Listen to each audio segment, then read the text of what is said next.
Now to the severe storms ravaging parts of the country. Overnight, several tornadoes confirmed across multiple states, tearing up homes and trees as well, leaving a path of destruction. ABC's Em Nguyen is in Washington now with the very latest.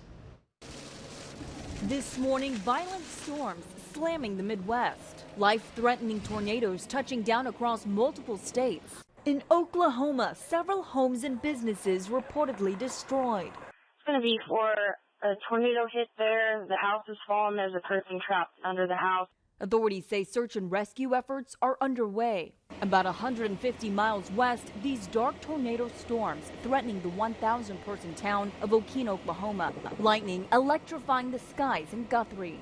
Forecasters have issued a rare high-risk weather warning for the area. Pay close attention to this storm. Listen to our language very closely, listen to our tone, and be ready to seek shelter if a tornado warning does come out on this. In Smithville, Tennessee, a tornado ripping up trees and destroying homes. It was like a whistle from the tornado. It sounded like a whistle to me. And then there was just like loud noises everywhere. Damage and large hail reported in Kansas. Strong winds and heavy rain also pummeling London, Kentucky and Harrisonburg, Virginia.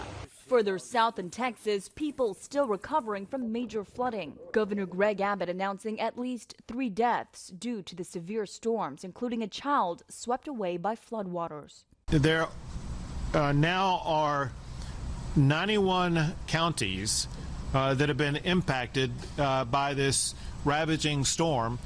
91 counties for which I have declared a state disaster.